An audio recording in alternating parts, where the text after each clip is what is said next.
अस्सलाम वालेकुम स्टूडेंट्स। आज हम फेडरल एक्साइज एक्ट 2005 का लेक्चर नंबर 3 जो है कवर करेंगे।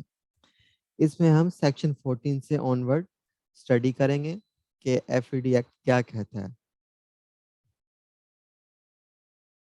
सबसे पहले बिस्मिल्लाहिर्रहमानिर्रहीम एंड आप सबको welcome to the IIR academy.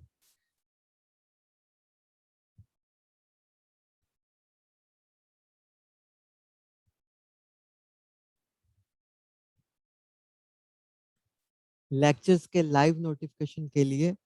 कोई भी upcoming live net lecture attend करने के लिए आप बेल का आइकन प्रेस कर सकते हैं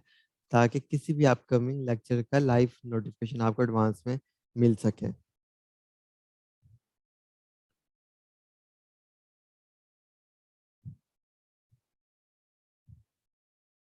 तो बढ़ते हैं आज अपने लेक्चर की तरफ। Section number 14, recovery of unpaid duty और एरनेसली रिफंडेड ड्यूटी और arrears of duty. Unpaid duty का मतलब कि वो ड्यूटी जो अदा ना की गई हो, और एरनेसली रिफंडेड मतलब कि एक ऐसी पेमेंट, एक ऐसी अदायगी आपको सिस्टम से कर दी गई जो आपकी नहीं बनती थी, जो आपका हक नहीं था, या एक ऐसा क्लेम जो आपने कर लिया लेकिन वो आपके लिए एडमिसिबल नहीं था, आपके लिए जायज़ नहीं था, आपका नहीं बनता था, लेकिन गलती से जो है वो आपको पैसे ट्रांसफ़र हो गए। या इसके अलावा और एरियर्स ऑफ ड्यूटी, एरियर्स कहते हैं बकाया जात को। कोई ऐसी ड्यूटी आपने उसके कुछ अमाउंट पे की, बाकी जो है वो रिमेनिंग अनपेड है, वो अब रिकवरेबल है आपसे, आपने उसे पूरी तरह पे नहीं किया, तो वो कहलाएगी एरियर्स ऑफ ड्यूटी। अगर ऐसी ड्यूटी जो आपने पे नहीं की, या ऐसा रिफंड जो आपका बनता नहीं था गलती से आपको दे दिया गया, या एक ऐसी ड्यूटी जिसका कुछ हिस्सा आपने पे कर दिया और कुछ हिस्सा अभी तक अनपेड है, तो इसकी रिकवरी जो है वो डिपार्टमेंट आपसे किस तरह करेगा, इस चीज को डील करता है section number 14। Where any person has not levied or paid any duty or has short levied or short paid such duty, or where any amount of duty has been refunded erroneously, such person shall be serviced with notice requiring him to show cause for payment of such duty, providing that such notice shall be issued within the 5 years from the relevant date। एक ऐसा शख्स जो business कर रहा था, उसे जो है वो ड्यूटी इम्पोज करनी थी किसी चीज़ों के ऊपर, लेकिन उसने ड्यूटी इम्पोज नहीं की। या फिर एक ऐसा शख्स जो बिजनेस कर रहा था, उसे जितनी ड्यूटी की प्रोपोर्शन थी, फॉर एग्जांपल 15% ड्यूटी की अमाउंट उसने किसी पे लीवी करनी थी, आयद करनी थी, लेकिन उसने जो है 15 की बजाय 7% आयद कर दी, मतलब शॉर्ट लीवी कर ली। या एक ऐसा रिफंड जो सिस्टम में किसी एरर की वजह से गलती से उसे इशू कर दिया गया, तो उसकी रिकवरी के लिए जो कंसर्न ऑफिसर होगा, उस टाइम से जब ये एक्ट हुआ, जब ये अमल हुआ, 5 साल के अंदर अंदर उसे एक शो कॉज़ नोटिस भेजेगा। जी आप रीज़न बताएँ कि आपने ऐसा क्यों किया? रिफंड अगर आपको इश्यू हो गया था, तो आप अपनी रीज़न जो है वो शो करें, वजह शो करें कि आपने पैसे वापस क्यों नहीं किए? या आपकी ड्यूटी जो है फुली इतनी बनती थी, 1 लाख रुपया बनती थी, तो आपने 50,000 रुपए सिर्फ़ पे किया और 50,000 आपके एरियर हैं, तो रीज़न बताएँ कि आपने जो है वो क्यों नहीं पे की बाकी की ड्यूटी? और या फिर जो है आपने ड्यूटी जो है फुल चार्ज करनी थी, लेकिन आपने थोड़ी चार्ज की, तो क्यों आपने चार्ज की? या आपने ड्यूटी जो है वो पे ही नहीं की, क्यों नहीं की? तो इस सब चीज़ों को जो है वजह जानने के लिए डिपार्टमेंट का ऑफिसर जो है वो एक शो काज नोटिस, शो का मतलब होता है कि वो अपनी एक्सप्रेस करना, इज़हार करना, और काज का मतलब होता है वजह, कि वो मुतलका टैक्स पेयर को एक नोटिस सर्व करे, डिलीवर करे, ताकि वो डिपार्टमेंट को रिप्लाई की सूरत में या फिजिकल अपीयरेंस की सूरत में अपनी जो भी वजूहात है, सर मैं इस वजह से मैं बीमार था या कोई और जेन्युइन इशू था, मैंने जो है वो ये लायबिलिटी फुलफिल नहीं की, लीगल ऑब्लिगेशन पूरा नहीं किया। आगे कहता है जी, the officer of Inland Revenue empowered in this behalf shall, after considering the objections of the person served with a notice to show cause under subsection 1, determine the amount of duty payable by him, and such person shall pay the amount so determined along with default surcharge and penalty as specified by such officer under the provision of this act। Subsection 2 ये कहता है कि जी कि वो officer उसकी जो reasons हैं उन्हें सुनने के बाद जब वो शो काज का रिप्लाई दे दे, चाहे फिजिकली आके जवाब दे दे, उसकी रीजन को सुनने के बाद जो ऑफिसर है वो एक ऑर्डर इशू करेगा। उस ऑर्डर के अंदर क्या होगा, उस ऑर्डर के अंदर के उस बंदे पे कितना डिफॉल्ट सरचार्ज बनता है, कितनी पेनल्टी बनती है और कितनी उसकी ड्यूटी ड्यू है, वो सारी चीजें उसमें मेंशन होंगी। वो ऑर्डर जो है वो ऑफिसर पास करेगा और उस शख्स को जो है वो ऑर्डर देगा और डिलीवर करेगा। आगे कहता है जी, provided that an order under this section shall be made within 120 days of issuance of show cause notice or within such extended period as the commission may for reason to be recorded in writing fixed provided that such extended period shall in no case exceed 60 days। वो ये कहता है कि जो officer है वो 4 महीने के अंदर अंदर जब शोकाज नोटिस नोटिस इशू किया था, उस नोटिस के इशू करने के बाद 4 महीने के अंदर अंदर ऑफिसर जो है ऑर्डर पास करेगा जिसमें ये तमाम पेनल्टी का, डिफॉल्ट सरचार्ज का हिसाब किताब होगा और वो टैक्स पेयर को सर्व करवाएगा कि आप पे इतना ये सारी चीजें लाइबिलिटीज बनती हैं टैक्स की, आप इससे जो है वो हमें पे करें। लेकिन आगे वो ये कहता है कि अगर कोई मैटर बहुत बड़ा है जिसमें इन्वेस्टिगेशन चल रही है कि ऑफिसर जो है वो 4 महीने थोड़े हैं उसकी असेसमेंट करने के लिए कि इस पे कितना जो है वो डिफॉल्ट सरचार्ज या पेनल्टी बन रही है, इससे कितना बड़ा जो है वो एफईडी का फ्रॉड किया है, टैक्स फ्रॉड किया है, तो इसके लिए हमें और जो है वो टाइम चाहिए। तो फिर ऑफिसर एक रिटर्न जो है वो ये रिमार्क सारे के सारे लिख के कमिश्नर को रिटर्न जो है वो पेश करेगा कि सर मैं अपनी इन्वेस्टिगेशन मुकम्मल नहीं कर पा रहा, लिहाजा मुझे 4 महीने की बजाय 2 महीने और बढ़ा के दे दिए जाएँ, ताकि मैं जो अपनी फर्दर इन्वेस्टिगेशन कर सकूँ और फाइनल में ऑर्डर पास कर सकूँ, ताकि इसे सर्व किया जा सके और इससे टैक्स की अमाउंट रिकवर की जाए, ड्यूटी की अमाउंट रिकवर की जा सके।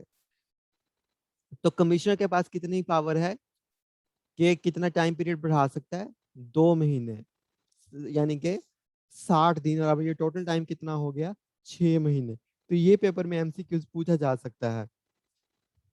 कि नोटिस सर्व होने के बाद कितना जो है वो कितने दिन के अंदर अंदर जो है वो ऑफिसर जो इनलैंड रेवेन्यू है उसने जो है वो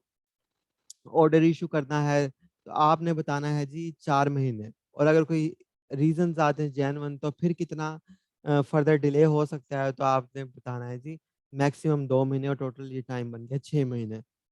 आगे कहता है provided for the date period which the proceeding are adjourned on account of stay order or alternative dispute resolution proceeding, or the time taken through adjournment by the petitioner not exceeding 30 days shall be excluded from the computation of the period specified in the first proviso।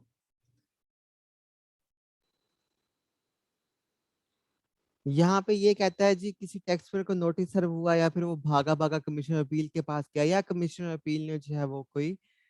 Stay order issue कर दिया या इसके अलावा alternative जो है मामला जो है वो या किसी भी दूसरे एपलेट फोरम ने, कोर्ट ने जो या एटीआईआर ने स्टे ऑर्डर इशू कर दिया, या जो मामला है वो एडीआरसी अल्टरनेटिव डिस्प्यूट रेजोल्यूशन कमेटी में चला गया मसले के बेहतर हल के लिए, या फिर जो है टैक्स पेयर ने खुद एडजर्नमेंट जो है वो एप्लीकेशन दे के ले लिया। एडजर्नमेंट कहते हैं मुलतवी करना, एडजर्न कहते हैं मुलतवी होना, या एडजर्नमेंट कहते हैं मुलतवी को, और कंप्यूटेशन मतलब कि कैलकुलेट करना। तो टैक्स पेयर ने कहा जी कि सर आपने मुझे नोटिस भेजा है तो अभी आप ऑर्डर पास ना करें, मैं इसका रिप्लाई देता हूँ, और आप मैं अभी हॉस्पिटल में हूँ या मैं जो है वो किसी इमरजेंसी सिचुएशन में हूँ या आउट ऑफ द कंट्री हूँ, तो वो रिक्वेस्ट कर देगा जी ऑफिसर को कि अभी ऑर्डर पास ना करें, एडजर्नमेंट ले लेगा, मुलतवी करवा देगा टाइम। तो फिर इस तरह की अगर कोई सिचुएशन आती है तो फिर वो ये कह रहे हैं कि ये जो पीरियड है नोटिस देने के बाद 4 महीने के अंदर अंदर जिसमें उसने ऑर्डर पास करने हैं, तो ये वाला स्टे अगर आ जाता है एपलेट फोरम से, प्लस जो है वो जो टैक्स पेयर है वो एडजर्नमेंट खुद ले लेता है या मामला एडीआरसी में चला जाता है, इन तीनों सूरत में ये जितना जो टाइम होगा ये एक्सक्लूड कर दिया जाएगा, ये 4 महीने में काउंट नहीं होगा, बल्कि जब ये मामला क्लोज होंगे, जैसे एडजर्नमेंट का जो पीरियड खत्म होगा वहां से टाइम काउंट शुरू होगा, और जैसे अगर स्टे ऑर्डर आता है तो स्टे ऑर्डर खत्म होगा तो वहां से टाइम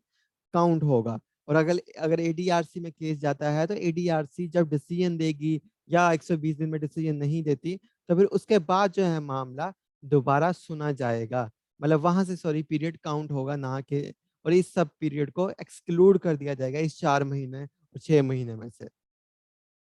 और यहाँ पे ये कह रहा है कि जो ऑफिसर है वो मैक्सिमम जो एडजर्नमेंट मतलब मुलतवी कर सकता है इस चीज को, वो 30 दिन के लिए कर सकता है, 1 महीने के लिए कर सकता है, इससे ज्यादा वो नहीं कर सकता। आगे कह रहा है कि where any amount of duty levied and penalty imposed or any other amount payable under this act is due from any person, such amount or sum shall be recovered in such manner as prescribed under this act or rules made thereunder। यहाँ पे वो कह रहा है जी अगर किसी भी बंदे से कोई भी जो एफडी है वो रिकवर होने वाली है या उसने आयद नहीं की या पे नहीं की, हमने उसे जो है वो कलेक्ट करना है, उसकी रिकवरी करनी है डिपार्टमेंट ने, तो वो सेम इसी मैनर इसी तरीके इन्हीं रूल्स रेगुलेशन इन्हीं कवायद जवाबित के तहत होगी जो ऊपर इस एक्ट में जो है वो मेंशन किए गए हैं। मतलब इसके अलावा किसी दूसरे कानून का सहारा नहीं लिया जाएगा, जैसे पुलिस का कोई कानून या कोई और क्रिमिनल कानून, उसका सहारा नहीं लिया जाएगा, बल्कि जो टैक्स की रिकवरी है, ड्यूटी की जो रिकवरी है वो इस कानून में और इस कानून के नीचे जो रूल्स दिए गए हैं, रेगुलेशन दिए गए हैं, कवायद और ज़वाबित दिए गए हैं, उनके तहत ही सिर्फ रिकवरी की जाएगी जो इस कानून में लिखे हुए हैं। आगे कहता है notwithstanding anything contained under any other law for the time being force for where any business or activity involving liability to change charge levy and paid duty under this act is sold, discontinued or liquidated, the amount of unpaid or recoverable duty shall be first charged on the asset of the business। वो कहता है कि जी कोई ऐसी कोई जो business है वो बिक जाता है या बिजनेस डिसकंटिन्यू हो जाता है या बिजनेस जो है लिक्विडेट, लिक्विडेट का मतलब है तहलील होना, बिजनेस जो है वो तहलील हो जाता है मतलब उसका एंड हो जाता है, क्लोजर हो जाता है, क्लोज हो जाता है वो, तो वो कहता है कि फिर जो ड्यूटी है वो कैसे रिकवर की जाएगी, मतलब वो उसका क्या तरीकाकार होगा, जो एफडी की ड्यूटी रिमेनिंग है और वो बिजनेस क्लोज हो गया है तो उसे अब किस तरह हम रिकवर करेंगे। फिर जो बिजनेस है उसके जो एसेट्स होंगे, मतलब बिजनेस क्लोज हुआ है उसके एसेट अभी कुछ ना कुछ तो होंगे, प्लांट एंड मशीनरी, जगह, बिल्डिंग, लैंड वगैरह, तो उन एसेट्स के ऊपर जो फर्स्ट चार्ज होगा, जो पहला राइट और हक होगा वो एक्साइज ड्यूटी का होगा, टैक्स का होगा। मतलब ठीक है आपका बिजनेस बंद हो गया, आपका बिजनेस है डूब गया, क्लोज हो गया, लेकिन उसके कुछ ना कुछ तो एसेट्स होंगे जिन्हें बेचा जाएगा और मालिकों के दरमियान तकसीम किया जाएगा, और जो कर्जे वगैरह लिए हुए हैं या कस्टमर्स के पैसे देने हैं उन्हें पे किए जाएंगे, लेकिन कर्जे बाद में दिए जाएंगे, कस्टमर के पैसे बाद में लुटाए जाएंगे, कोई शेयर होल्डर हैं उन्हें पैसे बाद में दिए जाएंगे। सबसे पहले जो पैसे दिए जाएंगे किसे दिए जाएंगे, टैक्स को दिए जाएंगे, टैक्स डिपार्टमेंट को दिए जाएंगे, उस एसेट्स के ऊपर पहला राइट पहला हक जो है वो टैक्स का होगा। और अगर कोई भी दूसरा लॉ जो है मुल्क का आता है तो ये जो लॉ है उसे प्रीवेल करेगा, उससे ऊपर होगा, बाला होगा।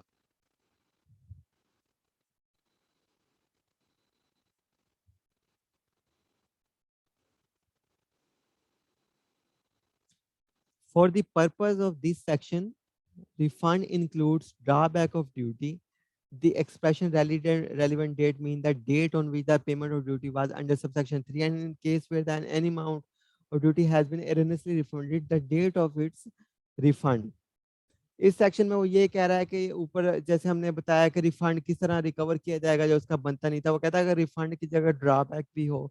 तो ड्रॉबैक को रिकवर करने, जैसे रिफंड का मैंने बताया है सेम इसी तरह ही ड्रॉबैक, इसी मैकेनिज्म से ड्रॉबैक भी रिकवर किया जाएगा। अगर आपको ये जानना है कि ड्रॉबैक और रिफंड में क्या फ़र्क है तो आपको एफईडी का फर्स्ट लेक्चर या सेल्स टैक्स का लेक्चर देखना पड़ेगा ताकि आपको कंप्रीहेंसिवली ड्रॉबैक और रिफंड में फ़र्क समझ आ सके। कहता है कि वहां पे सिर्फ मैंने रिफंड का लफ्ज यूज किया है तो जो रिफंड का मतलब बनता है वही ड्रॉबैक का मतलब भी वैसे ही लिया जाए, वो भी वैसे ही रिकवर होगा। आगे कहता है the provision of subsection 2 shall mutatis mutandis apply regarding in collection recovery of duties in pursuance of request from a foreign jurisdiction under a tax treaty as a multilateral convention and intergovernmental agreements or similar agreement or mechanism as the case may be। Pakistan के मुख्तलिफ ममालिक के साथ जो है वो आपस में टैक्स मुआहदे हैं और दुनिया के डिफरेंट मुल्कों के कई मुल्कों के आपस में मुआहदे हैं जिन्हें मल्टीलैटरल जो है वो एग्रीमेंट्स कहा जाता है, ट्रीटीज कहा जाता है, या कई दो मुल्कों के साम टाइम आपस में टैक्स एग्रीमेंट्स होते हैं जिन्हें बाईलैटरल एग्रीमेंट कहा जाता है। तीन मुल्कों के आपस में होते हैं तो ट्राईलैटरल कहा जाता है। बहुत सारे मुल्कों के आपस में होते हैं तो उसे मल्टीलैटरल एग्रीमेंट कहा जाता है। यहाँ पे वो कहता है कि अब टैक्स लॉज में ये होता है कि जैसे अमेरिका में सॉरी यूके के साथ पाकिस्तान का डबल टैक्स एग्रीमेंट है, तो अगर वहां पे किसी ने इनकम टैक्स पे कर दिया है तो यहाँ पे वो पे नहीं करेगा, यहाँ पे उसे एग्जेम्पशन मिल जाएगी। अगर यहाँ पे कर दिया है तो उस मुल्क में पे नहीं करेगा। उस मुल्क की टैक्स एजेंसी को पाकिस्तान से डाटा चाहिए तो पाकिस्तान उसे प्रोवाइड करने का पाबंद होगा एग्रीमेंट के तहत। अगर हमें उनसे चाहिए तो वो हमें देंगे। तो इसी तरह वो कह रहा है कि जी अगर मल्टीलैटरल या बाईलैटरल या ट्राईलैटरल एग्रीमेंट्स हैं पाकिस्तानी हुकूमत के मुख्तलिफ हुकूमतों के साथ, तो अगर वहाँ का कोई रेजिडेंट है या वहाँ की बिजनेस एंटिटी है और उसकी कोई किसी टैक्स की रिकवरी है और वो रिकवरी उसके वो बिजनेस ऑपरेट पाकिस्तान में कर रहा है, यहाँ पे उसके कोई एसेट्स वगैरह हैं, तो जो टैक्स डिपार्टमेंट है और वो मुल्क हमसे रिक्वेस्ट करता है पाकिस्तानी टैक्स हुकूमत से या टैक्स डिपार्टमेंट से कि हमारा आपके साथ एग्रीमेंट है, हमें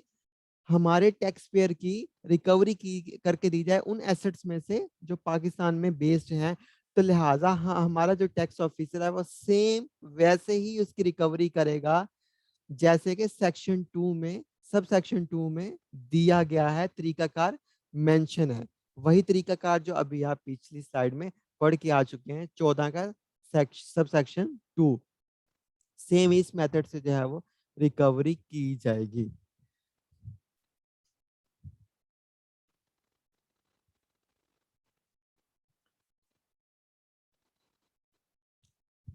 आगे कहता है short paid amount recoverable not withstanding. अच्छा, शॉर्ट पेड का मतलब है कि अगर उसका टैक्स बनता था 5 लाख रुपया लेकिन उसने पे सिर्फ कर दिया 1 लाख रुपया और 4 लाख अभी स्टिल उसका अनपेड है, रिमेनिंग है, तो चार उसका बकाया जात है, तो एरियर को कहते हैं बकाया जात, या इसे कह सकते हैं शॉर्ट पेड। उसने शॉर्ट कुछ अमाउंट जो है वो पे की है, फुल अमाउंट उसने पे नहीं की। तो यहाँ पे वो ये कहता है कि अगर किसी ने शॉर्ट पे किया है, थोड़ा टैक्स पे किया है, तो उसे हम रिकवर कैसे करेंगे। Not withstanding the provision of this act or rules made there under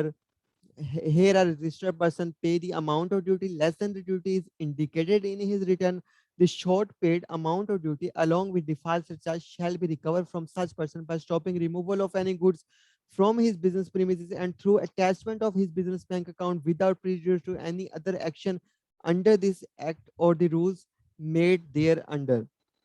वो कहते हैं कि अगर ऐसा इंसान जिसने अपनी फुल टैक्स लाइबिलिटी अदा नहीं की और थोड़ी सी अमाउंट पे कर दी और बाकी उससे रिकवरेबल है,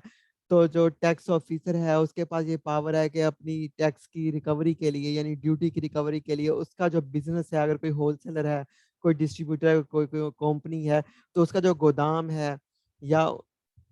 होलसेलर डिस्ट्रीब्यूटर का जो वेयर हाउस है उस पे उसे सीज कर सकता है, उसे ताला लगा सकता है, उस गुड्स जो वहाँ पे डिलीवरी के लिए जा रही हैं उन्हें रोक सकता है उसकी गाड़ियों को, और उससे ताला लगा सकता है उसके गोदाम को अनटिल एंड अनलेस वो हमारी टैक्स की पेमेंट्स ना क्लियर कर दे। उसकी तमाम जो भी तरसील है सप्लाई की वो रोक दी जाएगी जब तक वो हमारी ड्यूटी की पेमेंट ना कर दे। और उसके बाद वो कहता है कि अगर ये मोड आपने नहीं अपनाना टैक्स ऑफिसर ने, तो दूसरा तरीका ये है कि अगर उसका बिजनेस बैंक अकाउंट में पैसे पड़े हैं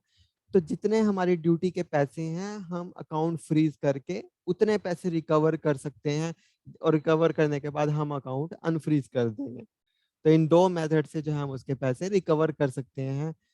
जो उसने अभी तक नहीं पे किए या शॉर्ट पे किए हैं। आगे कहता है provide that no penalty under this act और rules made thereunder shall be impose unless a show cause notice is given to such person. आपको पता है कि जब रिकवरी करते हैं, रिकवरी होगी, एरियर्स उसने हमें पे करने हैं, तो एरियर्स के साथ पेनल्टी भी उसे इम्पोज होगी क्योंकि उसने लेट पेमेंट किया और साथ डिफॉल्ट सरचार्ज भी उससे आयद होगा। तो ना सिर्फ टैक्स की अमाउंट, ड्यूटी की अमाउंट रिकवर की जाएगी, इन एडिशन टू दिस जो है वो एरियर्स भी और एरियर के साथ जो है वो डिफॉल्ट सरचार्ज भी रिकवर किया जाएगा और पेनल्टी भी रिकवर की जाएगी। आगे वो कहता है कि provide that no penalty under this act और रूल्स मेड देयर अंडर, कि उस शख्स पे कोई भी पेनल्टी जो है वो आयद नहीं की जाएगी अनटिल एंड अनलेस आप उसे शो काज नोटिस ना दे दे। मतलब यानी कि आप किसी को अनहर्ड मतलब बगैर सुने जो है वो किसी पे आप जो है वो चार्जेस आयद नहीं कर सकते, जुर्माना नहीं लगा सकते। हो सकता है बेचारा पे करना चाहता हो, उसकी इंटेंशन नहीं हो, लेकिन वो बीमार हो सकता है वो मुल्क से बाहर हो सकता है वो हॉस्पिटल में हो सकता है वो जो है वो बिजनेस जो है वो किसी और जेन्युइन रीजंस की वजह से बंद हो गया हो, उसकी इंटेंशन धोखा देना नहीं था। तो इसलिए आईन पाकिस्तान हर किसी को प्रोटेक्ट करता है, तो कोई भी आइन से बालातर नहीं है। वो कहता है उसी टाइम आप जो है वो किसी बंदे पे पेनल्टी इम्पोज करेंगे जब आप उससे रीजन जो है वो शो करने का मौका देंगे। आप उसे शो का नोटिस इशू करेंगे, उसकी जो है वो इश्यूज सुनेंगे। अगर वो जेन्युइन है तो फिर, या नॉन जेन्युइन है तो फिर ही आप उस पर पेनल्टी इम्पोज करेंगे, लेकिन ऐसे नहीं कि नोटिस दिए बगैर आप पेनल्टी इम्पोज कर दें। आगे कहता है 14B assessment giving effect to an order except where subsection 2 applies, where in consequence or to give to any finding direction in order made under chapter 5 by the commission appeal, appellate tribunal, high court or supreme court, the commissioner or an officer of IR empowered in this behalf shall issue the order within 1 year from the end of financial year in which the order of commission appeal, appellate tribunal, high court or supreme court, as the case may be, was served on the commissioner or officer of IR।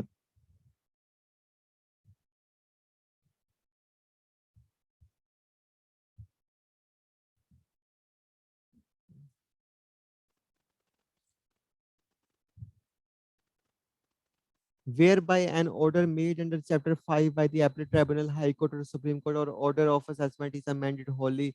or partially, and the commissioner or commission appeal or the officer of IR, as the case may be, is directed to pass new order of assessment, the commissioner or commission appeal or officer of IR, as the case may be, shall pass new order within 1 year from the end of financial year in which the commissioner or commission appeal or officer of IR, as the case may be, served with the order provided that limitation under subsections shall not apply if an appeal or reference has been preferred against the order passed by the appellate tribunal or high court। इसमें इस तरह से होता है कि जैसे कि एक ऑफिसर है, अगर कोई वो असेसमेंट करता है तो कोई टैक्स पेयर जा कमीशन अपील के पास चला जाता है और वहां से कहता है कि सर ये गलत जो है वो असेसमेंट कर रहा है या इसने गलत ऑर्डर पास किया, तो कमीशन अपील उस फैसला दे देता है, जी आप डायरेक्शंस दे देता है कि आप जो है वो इस तरह जो है वो असेसमेंट करें, इस तरह जो है वो आप ये जो है वो इस बंदे का मामला इस तरीके से करें। कोई मोड है, कोई वे है, या उसने असेसमेंट का गलत की है या कुछ चीज़ों को इग्नोर कर रहा है, तो कमीशन अपील डायरेक्शंस दे देगा। या बंदा जो है वो एटीएआर में चला जाएगा, हाई कोर्ट में या एपलेट ट्राइब्यूनल में चला जाएगा। अगर वहां से कोई डायरेक्शन उसे मिल जाती है तो वो यहाँ पे ये कह रहा है कि सबसेक्शन 1 में ये कह रहा है कि जो फाइनेंशियल ईयर है उसके क्लोजर से पहले पहले, उसके खत्म होने से पहले पहले फाइनेंशियल ईयर के 1 साल, मतलब कि अगर फॉर एग्जांपल आज अक्टूबर है, तो यानी कि अब ये फाइनेंशियल ईयर क्लोज कब होगा, 30 जून को। तो यानी कि और अगला कब होगा, मतलब ये पूरा साल कब बनेगा, यानी अगले साल अक्टूबर में। तो अगले साल अक्टूबर तक तो वैसे ही 1 साल बन गया, 365 दिन। तो यानी कि अक्टूबर 2000 सॉरी जून 2023 में ये फाइनेंशियल ईयर जो है वो, मतलब ये सॉरी टाइम क्लोज होगा, इतने टाइम के अंदर अंदर उस ऑफिसर को चाहिए, जैसे उसे एपलेट फोरम से डायरेक्शंस मिली हैं, उन डायरेक्शंस पे अमल करते हुए वैसे ऑर्डर जो है वो पास करे, वैसे जो है वो जो उसने असेसमेंट की है टैक्स पेयर की, उस असेसमेंट को वैसे इफेक्ट दे जैसे उसे एपलेट फोरम की डायरेक्शंस में ऑर्डर किया गया है। सबसेक्शन 2 में क्या कहता है? सबसेक्शन 2 में ये कहता है कि सिंपली यहाँ पे कमीशन अपील की बात नहीं करता। यहाँ पे कहता है कि हाई कोर्ट से या फिर एटीआर से या सुप्रीम कोर्ट से कोई ऐसा डिसीजन आ जाता है, या वहाँ पे जो है वो ये कहते हैं जी जो ऑफिसर ने ऑर्डर किए हैं, मतलब जो डिपार्टमेंट का ऑफिसर है उसने जो भी ऑर्डर किए हैं, या फिर जो है कमीशन अपील ने कोई ऑर्डर किए हैं, तो उसके खिलाफ जो है कोई बंदा एटीआर में चला गया है या हाई कोर्ट में सुप्रीम कोर्ट में चला गया है, तो अब दोनों ऑप्शंस हैं। एटीआईआर जो है वो कमीशन अपील को भी डायरेक्शन दे सकता है कि जी आपने ऑर्डर गलत किए हैं टैक्स पेयर के खिलाफ, आप अपने ऑर्डर रिवाइज करें, या कमीशन अपील की बजाय वो ओरिजिनल पार्टी को, मतलब ओरिजिनल अथॉरिटी को, कमिश्नर आईआर को या मुतलका ऑफिसर को भी कह सकता है कि आपने ऑर्डर गलत किए हैं, आपके जो ऑर्डर हैं चाहे वो पार्शली या फुली उसे रिमांड बैक कर देता है, रिमांड बैक मतलब लुटा देता है उसे वापस, कि आप ये जो है पार्शियली कहता है जी आपने ये आधा ऑर्डर सही पास किया, आधा गलत पास किया, या फुली रिमांड बैक कर देता है, वो कहता है जी जी आपका ऑर्डर बिल्कुल ही मतलब एनल कर देता है, एनल का मतलब जीरो, मतलब फुली कहता है जी ये ऑर्डर आपने बिल्कुल गलत पास किए हैं, मैं पूरे ऑर्डर को उड़ा रहा हूँ, खत्म कर रहा हूँ, लिहाजा अब आप नए सिरे से ऑर्डर पास करें। मतलब दोनों अथॉरिटीज को कह सकता है, कमीशन अपील को भी या फिर मुतलका अथॉरिटी को, कमिश्नर आईआर को भी। तो अब दोनों अथॉरिटीज जो हैं वो वैसे ही ऑर्डर पास करेंगी जैसे कि एपलेट ट्राइब्यूनल की, हाई कोर्ट की या सुप्रीम कोर्ट की डायरेक्शंस होंगी। कितने टाइम पीरियड के अंदर अंदर पास करेंगी? यहाँ पे लिखा हुआ है with in 1 year from the end of the financial year, 1 साल के अंदर अंदर फाइनेंशियल ईयर के इख्तिताम तक।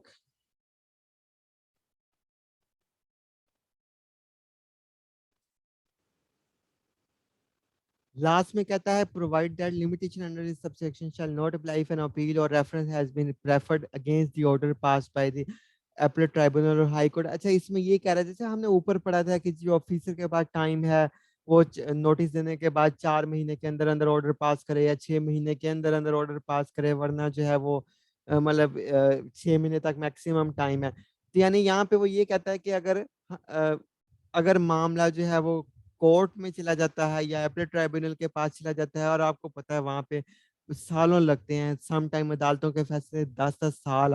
बाद आते हैं, 5-5 साल बाद आते हैं। तो वो कहता है इस तरह की सिचुएशन में, इस तरह की सूरत हाल में जो लिमिट लगाई गई है पीरियड के ऊपर, वो लिमिटेशन पीरियड यहाँ पे अप्लाई नहीं होगा। अगर अपीलेट ट्राइब्यूनल से फैसला आता है, चाहे कई सालों बाद आता है या कोर्ट से आता है, फिर तो वो 4 महीने 6 महीने वाला कॉन्सेप्ट गया, तो फिर कोई भी लिमिटेशन पीरियड जो ऊपर मेंशन है वो अप्लाई नहीं होगा। जब वो फोरम डिसीजन देंगे, वर्डिक्ट देंगे, फैसला देंगे, उसी टाइम से वो फैसला ऑफिसर जो होगा मुतलका वो जो है वो उस फैसले को देखते हुए उसकी रोशनी में नए ऑर्डर या जो है वो अपने ऑर्डर्स को मॉडिफाई करेगा। आगे कहता है powers of tax authority to modify order ETC where a question of law has been decided by a high court or the appellate tribunal in the case of a registered person, or on after first day of July 2005, the commissioner or an officer of IR may, notwithstanding that he is preferred an appeal against the decision of the high court, decision of the high court, or made an application for the reference against the order of appellate tribunal, as the case may be, follow the said decision in the case of said taxpayer in so far as it applies to said question of law arising in any assessment pending before the CIR or an officer of IR until decision of the High Court or of the appellate tribunal is reversed or modified। जैसे tax payer को appeal का हक है, इसी तरह department को भी appeal का हक है। फॉर एग्जाम्पल अब एपलेट ट्राइब्यूनल जो है वो फैसला टैक्स पेयर के हक में दे देता है, और डिपार्टमेंट जो कहता है नहीं इसमें क्वेश्चन ऑफ लॉ बनता है, इसमें कानूनी नुक्ता बनता है, या फिर हाई जो है वो केस हाई कोर्ट में जाता है डायरेक्टली या इनडायरेक्टली, तो हाई कोर्ट जो है वो टैक्स के हक में फैसला दे देता है। और जो है वो डिपार्टमेंट कहता है नहीं इसमें क्वेश्चन ऑफ लॉ बनता है, वो इस फैसले से सेटिस्फाई नहीं होता, वो कहता है मैं हाई कोर्ट के खिलाफ सुप्रीम कोर्ट में अपील करूंगा। और इसी तरह अगर एटीआईआर में फैसला टैक्स पेयर के हक में होता है तो डिपार्टमेंट कहता है कि एटीआईआर के फैसले के खिलाफ मैं जो हाई कोर्ट में अपील करूंगा। तो इस तरह की सिचुएशन में वो यहाँ पे ये कह रहे हैं इस सेक्शन में, सब सेक्शन में, कि पहले जो एटीआईआर ने फैसला दे दिया, या हाई कोर्ट के केस में पहले हाई कोर्ट ने जो फैसला दे दिया, चाहे डिपार्टमेंट ये समझता है कि इसमें क्वेश्चन ऑफ लॉ बनता है, कानूनी नुक्ता इसमें मौजूद है, और वो सुप्रीम कोर्ट में अपील कर दी उसने या करना चाहता है या कर रहा है, किसी भी सूरत में जो डिपार्टमेंट होगा वो उस फैसले को जो पिछले फोरम ने दिया है फुल्ली एंड पूरी तरह इम्प्लीमेंट करेगा, पूरी इम्प्लीमेंट तरह करेगा। और बाकी जो है वो अपील अपनी दायर कर देगा, बाकी जब अपील का फैसला आए तब देखा जाएगा। लेकिन ये नहीं हो सकता कि कभी अगर एटीआईआर ने या हाई कोर्ट ने टैक्स पेयर के हक में फैसला दे दिया और जी डिपार्टमेंट सुप्रीम कोर्ट में पहुंच गया और कह रहा है मैं तो जी आपको रिफंड नहीं देता, मैं तो आपकी बात नहीं मानता, चाहे कोर्ट ने फैसला दे दिया या एटीआर ने फैसला दे दिया, मेरी तो अपील जो है सुप्रीम कोर्ट में पेंडिंग है, अनटिल अनलेस वो डिसाइड ना हो जाए तो मैं तो पैसे नहीं दूंगा। लेकिन ऐसा नहीं हो सकता। यहाँ पे इसलिए डिपार्टमेंट को बाउंड किया गया है कि आप चाहे समझते हैं इस चीज में क्वेश्चन ऑफ लॉ है, आप अगले फोरम पे जाना चाहते हैं, कोई मसला नहीं, आप जाएं। लेकिन एटीआईआर ने या हाईकोर्ट ने जो भी फैसला दिया है आपको पहले उसे इम्प्लीमेंट करना होगा फौरन, as per their directions, as per their order, और उसके बाद अब अपील में जाते रहे। हाँ, कल को अगला फोरम सुप्रीम कोर्ट वो जो हाई कोर्ट के फैसले को मॉडिफाई कर देती है, उड़ा देती है, तो ठीक है, आप फिर दोबारा टैक्स पेयर से रिकवरी कर लीजिएगा, या जिस तरह भी मामला हो। आगे कहता है in the case of decision of high court or the appellate tribunal referred in subsection 1 reversed or modified, the commissioner or officer of IR may not withstanding the expiry period of limitation prescribed for making an assessment or order within a period of 1 year from the date of receipt of decision, modify the assessment or order in which the said decision was applied so that it conform to the final decision.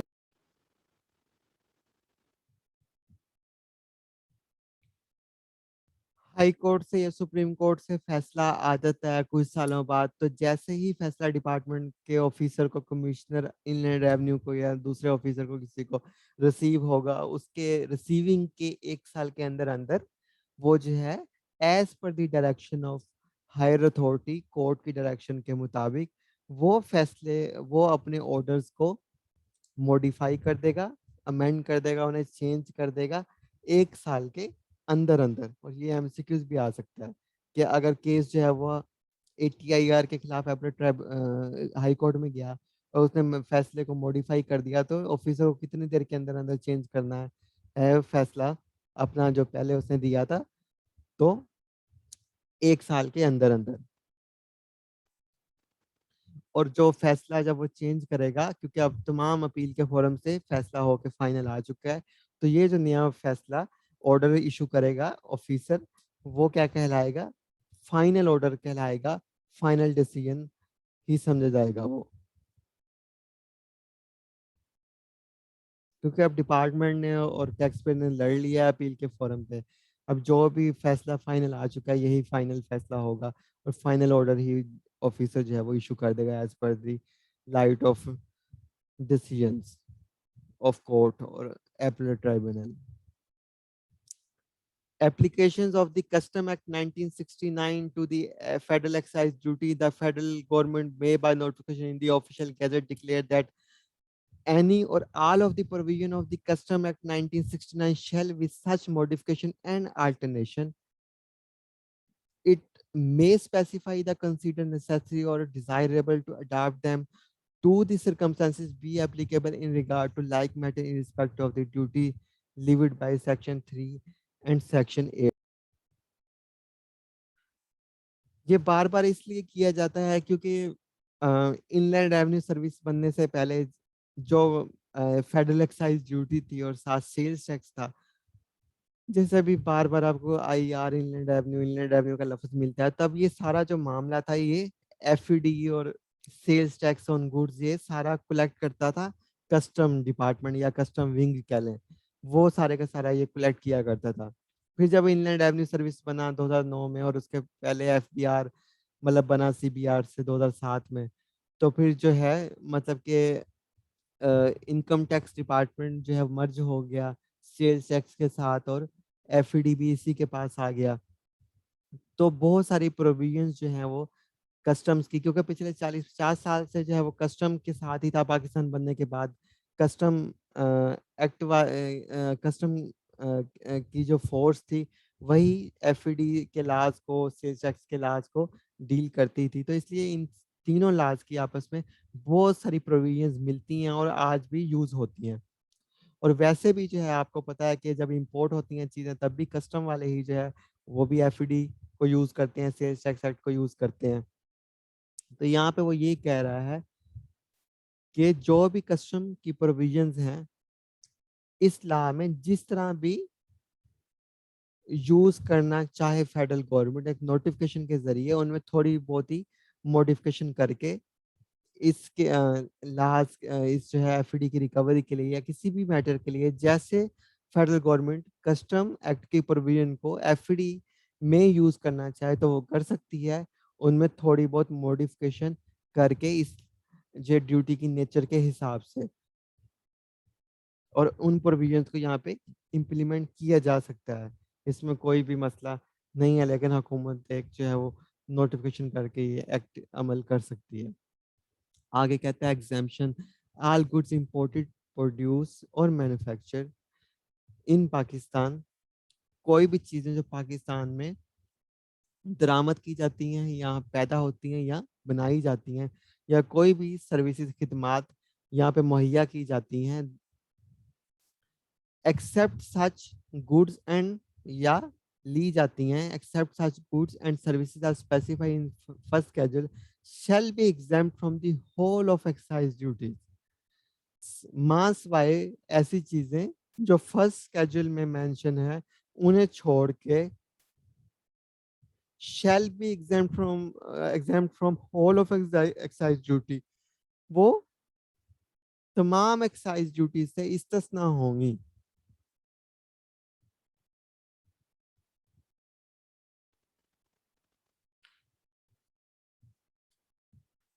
आगे कहता है provided that goods and services specified in the third schedule shall be exempt from duty subject to such condition and restriction if any specified therein no adjustment in term of section 6 shall be admissible in respect of goods exempt from duty of excisable whether conditionally or otherwise।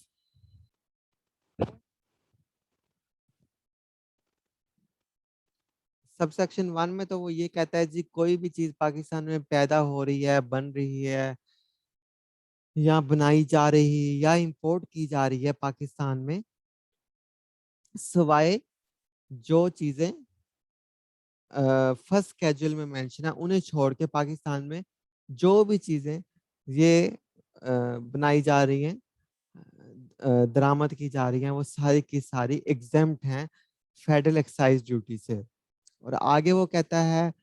कि जो चीजें third schedule में mention है third schedule किसे deal करता है third schedule जो है वो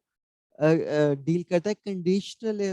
एग्जाम्पशन को वहां पे मतलब के कंडीशन लगा के एग्जाम्पशन दी गई है मतलब कि अगर कोई उन खास कंडीशंस को फुलफिल करता है तो फिर उस बंदे की उस चीज़ों को कंडीशनली एग्जेम्प्ट कर दिया जाएगा। लेकिन जो फर्स्ट स्केड्यूल में चीज़ें मेंशन है उनमें तो टैक्स मतलब उनमें तो ड्यूटी है कि वो एक्साइजेबल गुड्स हैं जो फर्स्ट स्केड्यूल में मेंशन है और जो थर्ड में मेंशन है वो कंडीशनली एग्जेम्प्ट हैं। लेकिन यहाँ पे आपको एक चीज़ जो पता चली वो ये कह रहा है फिर मैं रिपीट कर रहा हूँ दोबारा आसान करने की मैं से कोशिश करता हूँ। वो कहता है कि जी कोई भी चीज़ पाकिस्तान में इम्पोर्ट की जा रही है, यहाँ पैदा हो रही है, यहाँ पे बनाई जा रही है। वो तमाम की तमाम एग्जाम्प्ट हैं, सारी एफईडी से एग्जाम्प्ट है। पाकिस्तान की हर चीज यहाँ एफईडी से एग्जाम्प्ट है, सिवाय उन चीजों को छोड़ के जो एफईडी के फर्स्ट स्केड्यूल में दी गई हैं। Number one. सेकंड, वो ये कहता है कि जो चीजें एफईडी के थर्ड स्केड्यूल में दी गई हैं वो कंडीशनली एग्जाम्प्ट हैं फेडरल एक्साइज ड्यूटी से। अच्छा, और दूसरी बात यहाँ पे वो ये, आपको थोड़ा सा मैं हम इसे वो करते हैं। अ, आपको पता है कि सेल्स टैक्स में क्या था, कि सेल्स टैक्स में लिखा हुआ था कि सेल टैक्स पाकिस्तान में हर चीज पे एप्लीकेबल है, हर चीज पे चार्जेबल है, जो भी सेल्स है। और फिर उसमें आगे जीरो रेट, और फिर बाद में उसे में, और सेल टैक्स हर सेल पे एप्लीकेबल है पूरे पाकिस्तान में। ठीक है, लेकिन सिर्फ उन चीजों पे एप्लीकेबल नहीं है जो एग्जाम्प्ट है। लेकिन यहाँ पे उसका उल्ट कर रहा है, यहाँ पे कहते हैं कि एफडी पाकिस्तान में जो भी चीज बन रही है, पैदा हो रही है, इंपोर्ट की जा रही है, सारी एफडी से एग्जाम्प्ट है। लेकिन उन चीजों को निकाल के जो फर्स्ट कैजुअल में दी हुई है, यानी कि एफडी सिर्फ उन चीजों पर लगेगी जो फर्स्ट कैजुअल में बताई हुई है, और साथ एफडी उन चीजों पर लगेगी जो थर्ड स्केड्यूल में मेंशन है। अगर कोई थर्ड स्केड्यूल में जो चीजें मेंशन है वो कंडीशनली एग्जाम्प्ट है, अगर उन कंडीशंस को फुलफिल कर देता है तो वो भी एग्जाम्प्ट है, उन्हें भी एग्जाम्पशन जो है वो मिल जाएगा। अगर उन कंडीशन को फुलफिल नहीं करता तो फिर जो है उसे इस्तिस्ना नहीं मिलेगी।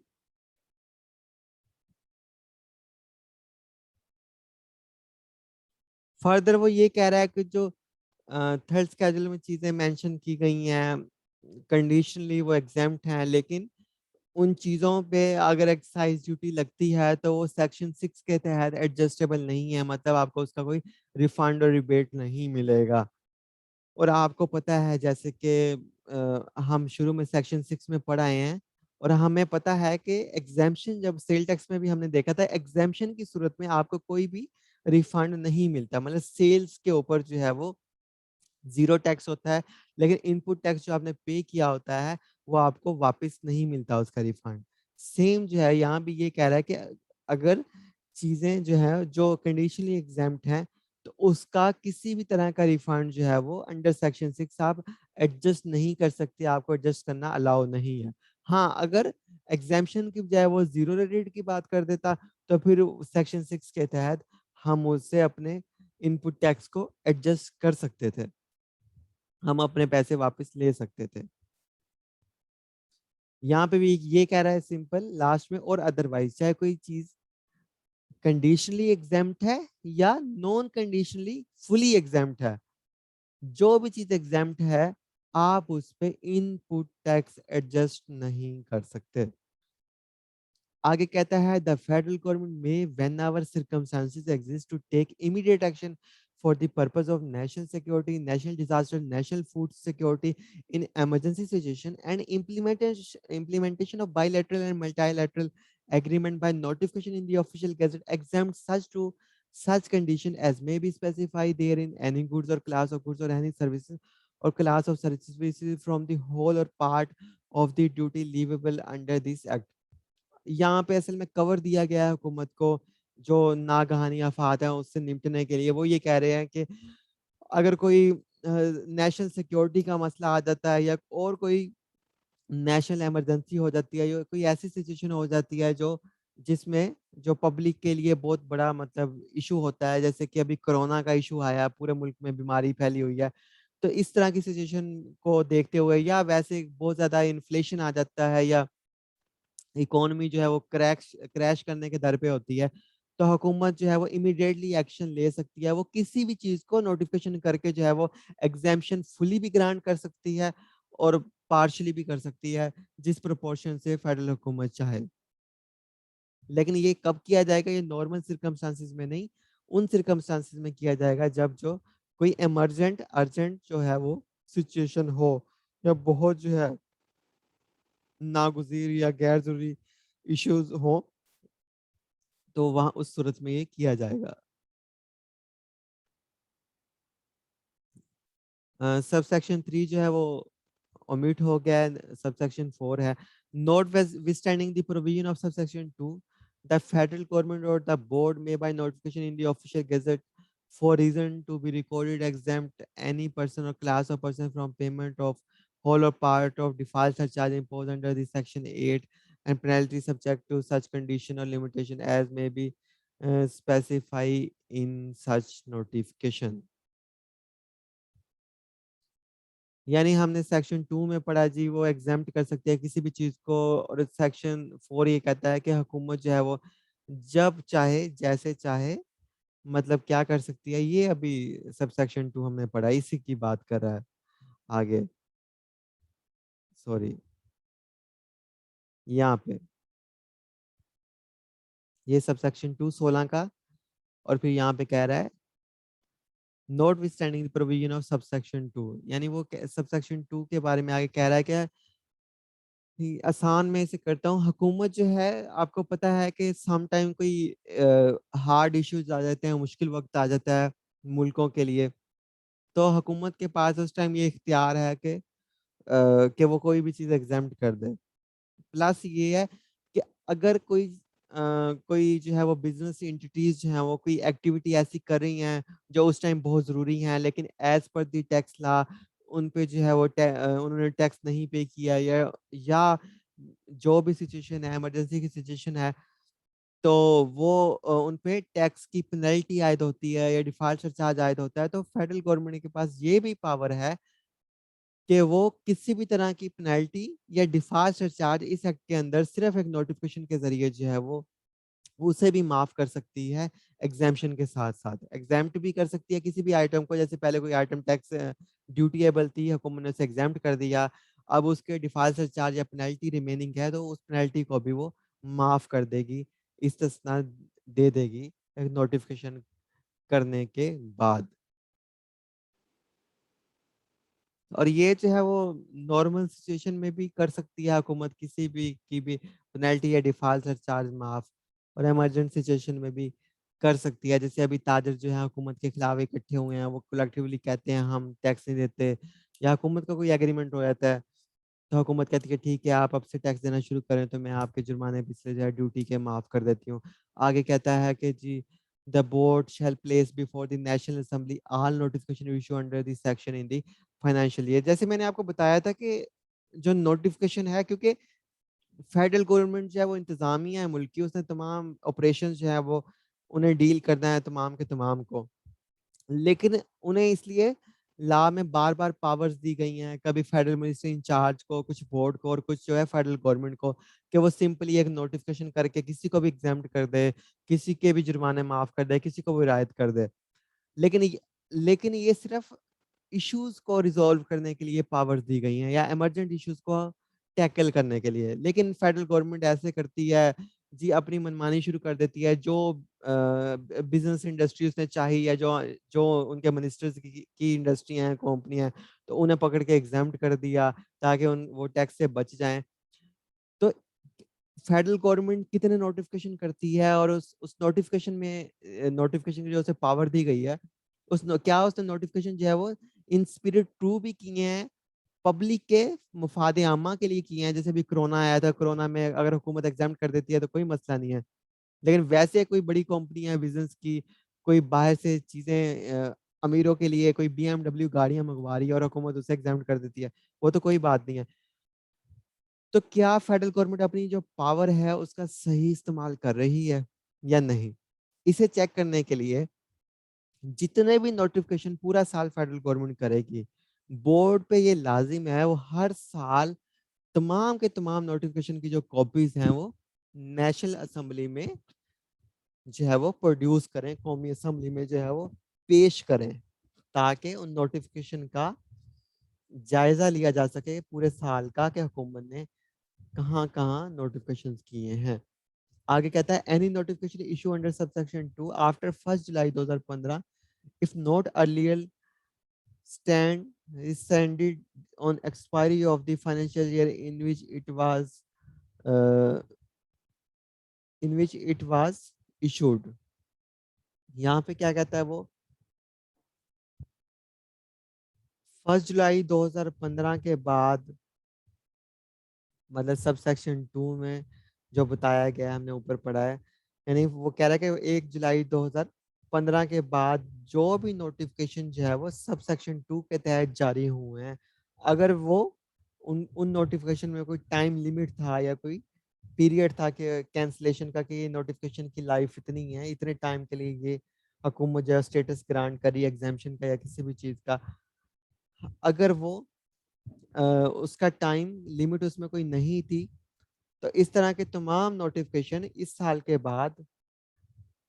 मनसूख हो जाएँगे। कब? जिस साल में वो जारी हुए हैं। मतलब जिस साल में वो नोटिफ़िकेशन इश्यू हुए हैं, उस साल के इख्तिताम तक वो तमाम के तमाम नोटिफ़िकेशन 2015 के बाद जो है वो ऑटोमैटिकली ही मनसूख हो जाएँगे, अगर खुद उन्हें फेडरल गवर्नमेंट ने मनसूख नहीं किया या उसमें उनकी लाइफ टाइम मेंशन नहीं है, टाइमलाइन मेंशन नहीं है। Provide that all such notification except those earlier rescinded shall deem to have been in force effect from 1st July 2016 shall continue to be in force till 30 June 2018 if not earlier rescinded. यहाँ पे कहते हैं ऐसे तमाम notification जो पहले मनसूख हो गए हैं 1 जुलाई 2016 से दोबारा जो है वो इन फोर्स समझे जाएंगे और 1 जुलाई 2018 तक जो है वो इन्फोर्स्ड रहेंगे, अगर वो पहले मनसूख जो है नहीं हुए। आगे कहता है provide for the all condition notification issue or on or after the first day of July 2016 and place before national assembly as required under subsection etc.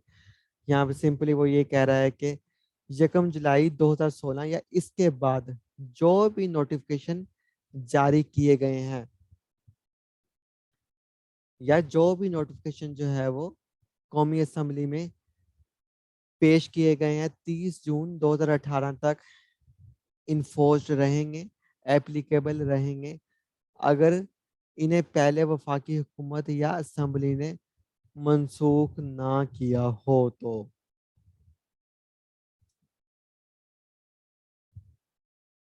Section 17 deal करता है रिकॉर्ड्स को। Every registered person for the purpose of this act shall maintain and keep for a period of 6 years or till such further period that the final decision in any proceeding, including proceeding for assessment, appeal, revision, reference, petition, and any proceeding before an ATAR, ADRC is finalized at his business premises or register office in English or Urdu language, the following record of excisable good purchase, manufacture, and cleared, including those cleared without payment of excise duty by him or by his agent acting on his behalf in such form and manner as would permit ready ascertainment of his liability of duty, namely.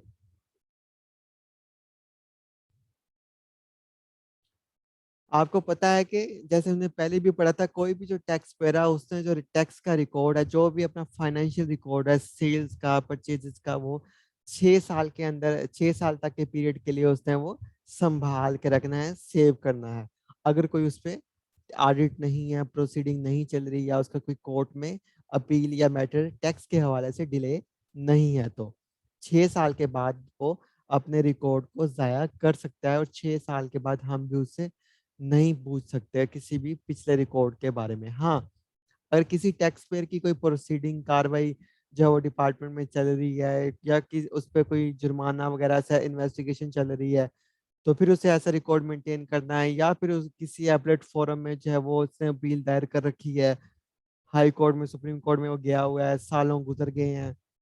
या फिर उसका मामला alternative dispute resolution में committee में गया हुआ है और टाइम 6 साल से ऊपर हो गया है, तो अनटिल एंड अनलेस उस मुतलका फोरम से डिसीजन नहीं आ जाता, उस बंदे ने रिकॉर्ड अपने जो है वो मेंटेन करके रखने हैं अपनी बिजनेस प्रीमिसेस में, और उस तरह मेंटेन करना है रिकॉर्ड को जैसे जो है डिपार्टमेंट ने जो है वो तरीकाकार डिफाइन किया हुआ है, और वो इंग्लिश और उर्दू में जो है वो रिकॉर्ड अपने बना सकता है, कोई भी मसला नहीं है। उसने चीज़ें कितनी बाय की, रॉ मटेरियल कितना आया, ड्यूटी कितनी पे की, किन चीज़ों पे एक्साइज ड्यूटी चार्ज की, किन पे नहीं चार्ज की तो डिपॉजिट कितनी करवाई, उसकी रसीदें, तमाम तर जो भी उसका जो है वो बिज़नेस से रिलेटेड, मैन्युफैक्चरिंग से रिलेटेड, सप्लाई से रिलेटेड जो है वो बैंक्स से रिलेटेड, ट्रांजैक्शन से रिलेटेड जो है वो, क्रेडिट से रिलेटेड, डेबिट से रिलेटेड, तमाम का तमाम, इंपोर्ट से रिलेटेड तमाम रिकॉर्ड जो है वो उसने अपना मेंटेन करना है। आगे कहता है जो यूज हो रहा है उसके बिजनेस को जो है वो उसका हिसाब किताब रखने के लिए। आगे कहता है namely record of clearances and sale made indicating the description, quantity and value of goods, name and addresses of the person to whom sale were made and the amount of the duty charge।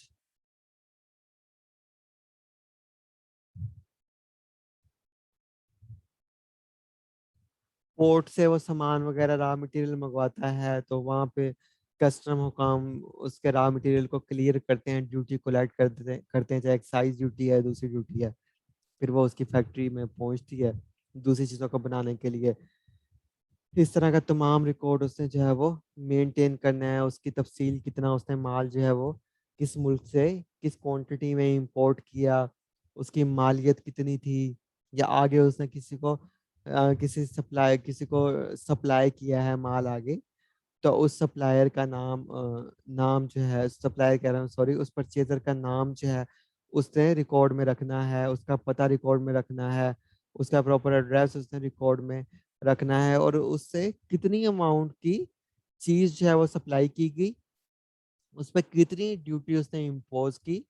और impose करने के अलावा कितनी उसने जमा करवाई department को। ये सारा रिकॉर्ड उसने जो है वो अपनी सेल्स का रखना है। जो चीजें वो खुद बाय कर रहा है रॉ मटेरियल की सूरत में, इनपुट की सूरत में इन हो रही हैं उसकी फैक्ट्री में, उन सब का भी रिकॉर्ड रखना है। जो उसकी फैक्ट्री से आउट हो रही हैं सेल्स की सूरत में, सप्लाई की सूरत में, उसका भी रिकॉर्ड रखना है। उन और कितना उस पे उसने ड्यूटी चार्ज की सप्लाईज पे, और इनपुट पे उसने कितनी ड्यूटी जो है वो पे की, वो सब चीजें उसने बतानी है। Record of goods purchase showing description, quantity and value of goods, name, address and registration number of the supplier and the amount of duty if any on purchase. Same वही कि अगर किसी से चीजें बाय करता है तो उसने कितनी मालियत की बाय की, उनकी टोटल जो है वो लागत कितनी थी, सप्लायर का नेम जिसे उसने बाय की, उसका एड्रेस, उसका सेल टैक्स रजिस्ट्रेशन नंबर, और कितनी अमाउंट उसे जो है आपने पे की उन चीज़ों के इवज, और प्लस ड्यूटी की कितनी अमाउंट आपने उससे जो है वो पे की। तो वो सारी चीज़ों का रिकॉर्ड जो है वो भी आपने मेंटेन करना है। Record of goods cleared and sold without payment of duty. ऐसी चीजें जैसे एग्जाम्प्ट चीजें हैं तो उन पे तो ड्यूटी नहीं होती, तो ऐसी चीजें जो विदाउट ड्यूटी जो है वो एग्जाम्प्ट थी वो पोर्ट से क्लियर होगी। तो ये नहीं है कि सिर्फ आपने ड्यूटीएबल गुड्स का रिकॉर्ड रखना है, बल्कि आपने जो भी चीजें चाहे वो एग्जाम्प्ट हैं और वो पोर्ट से जो है वो क्लियर हो गई हैं, तो उनका भी आपने प्रॉपर रिकॉर्ड जो है वो मेंटेन रखना है। और चाहे आप एग्जाम्प्ट चीजें ही आगे सप्लाई कर रहे हैं तो फिर भी उनका भी आपने रिकॉर्ड रखना है जी, आपने कितनी ड्यूटीएबल चीजें आगे सेल की और कितनी एग्जाम की, दोनों का आपने रिकॉर्ड रखना है। रिकॉर्ड, और डी में कहता है record of invoices, bills, accounts, agreements, contracts, orders and other allied business matters. जितनी भी रसीदें वगैरह हैं, इनवाइसेस हैं, जितने भी बिल वगैरह हैं, खाते जितने भी हैं, मुआहदे जो आपने दूसरी पार्टियों से किए हैं, उसके बाद कॉन्ट्रैक्ट्स जितने भी आपने किए हैं, उसके अलावा आपने पीछे से माल लेने के लिए जितने भी ऑर्डर्स वगैरह दिए हैं, या इसके अलावा बिजनेस से जुड़ी हुई हर वो चीज जो बिजनेस की फाइनेंशियल से जुड़ी हुई है, बिजनेस से जुड़ी हुई है, वो आपने उन सब चीजों का रिकॉर्ड मेंटेन करके रखना है। आगे कहता है डीए में record relating to gate passes inward और आउटवर्ड एंड ट्रांसपोर्ट रिसिप्ट्स। तो जब भी जैसे आपको पता है बड़ी फैक्ट्री जो होती हैं, फैक्ट्रियां होती हैं, उन वहां से जितना भी गाड़ियां निकलती हैं, तो वहां पे जो है आपने अपने गेट पासिस, हर गाड़ी को गेट पास इशू होता है, फिर ही वो गेट से पास हो सकती है। आपने उसका भी रिकॉर्ड रखना है, कितनी गाड़ियां इन हुई उसका भी रिकॉर्ड रखना है, कितनी आउट हुई इतना उसका रिकॉर्ड रखना है, और कितने गेट पासिस इशू हुए और जो ट्रांसपोर्ट आपका ट्रांसपोर्ट करने पे माल भेजने में जो भी खर्च आया, उसकी तमाम रसीदें या उसकी तमाम लागत वगैरह, उसकी तमाम डिटेल्स भी रखनी है। मैं जल्दी से बता देता हूँ, मैंने पहले भी बताया था, ये इसलिए होता है। एक XYZ सीमेंट कंपनी थी पिशावर साइड पे, तो वो पकड़ी नहीं जा रही थी टैक्स। टैक्स बहुत चोरी करी थी, सेल टैक्स, तो पकड़ी नहीं जा रही थी। तो ऑफिसर्स ने बड़ी कोशिश की ना पकड़ी जाए, तो इन्होंने कहा, इन्होंने एक हिसाब लगाया बाद में, इन्होंने कहा अच्छा ये जब गाड़ियां आती हैं तो ये गेट पास तो होती हैं। उन्होंने जो है वो मतलब आपको पता है चार्टर्ड अकाउंटेंट्स कैसे रिटर्न फाइल करते हैं, वो बड़े बड़े जो है वो अपने क्लाइंट्स को प्रोटेक्ट कर देते हैं। तो ऑफिसर्स ने कहा एक तरीका है, उन्होंने जो है उसका टैक्स फ्रॉड इस तरह पकड़ा। उन्होंने कहा जी कि आप जो है अपने गेट पास हमें शो करवाएं। उन्होंने रिकॉर्ड दे दिया, हमने इतने पूरे साल में इतनी गाड़ियां इन हुई हैं, इतनी आउट हुई हैं माल लेके। जो उन्होंने सेल्स बताई हुई थी, जब उन्हें नंबर ऑफ जो है वो जो गाड़ियां आउट हुई थी फैक्ट्री से पूरे साल में गेट पासिस से, जब उन्हें उन पे डिवाइड किया गया तो पता चला कि एक ट्रक में 2 सीमेंट के थैले जा रहे हैं। मतलब ये कौन सा पागल बिजनेसमैन है जो इतने बड़े खाली ट्रक में सिर्फ 2 सीमेंट के थैले भेजे। तो यहाँ से उनका टैक्स फ्रॉड सारा पकड़ा गया। तो इस तरह डिपार्टमेंट कहता है आपने हर तरह का रिकॉर्ड मेंटेन करना है। आप सप्लाईज में झूठ बोलेंगे तो हम गेट पास से देख लेंगे, एक गाड़ी में कितनी चीजें आ सकते हैं, हम वहां से देख लेंगे। कहीं ना कहीं से तो हम आपको इन्वेस्टिगेट कर लेंगे, इसलिए वो इन सब चीजों का जिक्र कर रहा है। Record of production, stocks and inventory, कितनी चीजें कि चीजों की पैदावार हुई आपकी फैक्ट्री में, कितना आपके पास माल जो है वो इन हुआ, आउट हुआ, कितना जो है वो अवेलेबल फॉर सेल है, स्टॉक में पड़ा है, इन्वेंट्री आपके पास सामान कितना वगैरह पड़ा हुआ है, सबका आपने रिकॉर्ड जो है वो मेंटेन करके रखना है।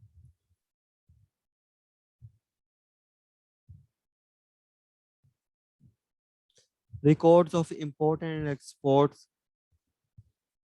बाहर से आपने कितना सामान जो है वो इंपोर्ट किया, दरामद किया, उस सब का रिकॉर्ड, चाहे रॉ मटेरियल है या फिनिश गुड्स हैं, और इसके बाद कितना सामान जो है वो आपने पाकिस्तान से बाहर एक्सपोर्ट किया, सबका रिकॉर्ड आपने रखना है। मतलब वो हर चीज़ को ब्लैक एंड वाइट क्लियर कर रहा है कि ये चीज़ें आपने रखनी है, ताकि कल को कोई ये ना कह सके जी सर आपने दुकान नहीं था, आपने तो कहा था सिर्फ 2 चीज़ें रखनी है तो मैंने तो वो रखी है रिकॉर्ड में।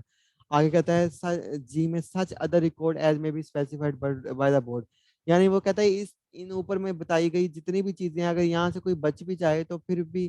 फेडरल बोर्ड ऑफ रेवेन्यू के पास पावर है कि वो मजीद नोटिफिकेशन के जरिए बता दे जी आपने ये और ये रिकॉर्ड्स भी अब मेंटेन करने हैं इनके अलावा।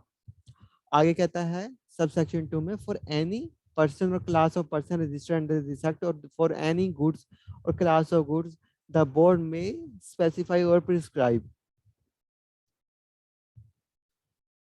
इस एक्ट में जितने भी लोग रजिस्टर्ड हैं, चाहे वो किसी भी क्लास से हो, किसी भी सेक्टर से हो,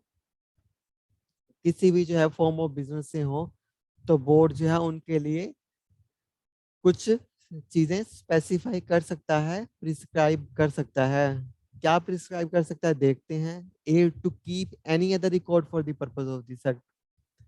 के ऊपर जितनी भी चीजें मेंशन की गई हैं इस एक्ट के लिए कोई भी दूसरा जो रिकॉर्ड है, कोई किसी भी दूसरे किस्म का जो रिकॉर्ड है इस एक्ट के मकसद के लिए उन्हें मेंटेन करना है। मतलब अब ये पावर किसे दे दी गई है, बोर्ड को।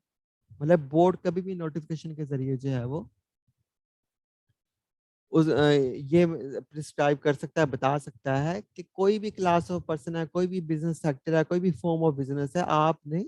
इस तरह का जो रिकॉर्ड है वो मेंटेन करना है। आगे कहता है B to use such electronic physical cash register as may be approve by the board. और अगर आप डिजिटली रिकॉर्ड मेंटेन कर रहे हैं तो आपको जो फिजिकल कैश रजिस्टर्स हैं, इलेक्ट्रॉनिक कैश रजिस्टर हैं, वो उनके तहत जो है वो आपको अपना रिकॉर्ड मेंटेन करना है, लेकिन सिर्फ सिर्फ उन रजिस्टर के तहत या सिर्फ उन सॉफ्टवेयर के तहत जो बोर्ड ने अप्रूव किए हुए हैं। जैसे कि कुछ बड़े बड़े सॉफ्टवेयर हैं, सैप है, इस तरह और भी काफी बड़े बड़े सॉफ्टवेयर हैं जिन्हें बोर्ड ने अप्रूव किया हुआ है, जो ट्रस्टेबल है। ऐसे नहीं हो सकता जी हर सॉफ्टवेयर को जो किसी में आप इलेक्ट्रॉनिक रिकॉर्ड या किसी में आप रख लें और आप धोखा देते रहें, ऐसे नहीं। और आप double double record digitally maintain कर लें, ऐसे नहीं। सिर्फ आपको उन सॉफ्टवेयर में रिकॉर्ड जो है वो रख सकते हैं डिजिटली, जिन्हें बोर्ड अप्रूव करेगा।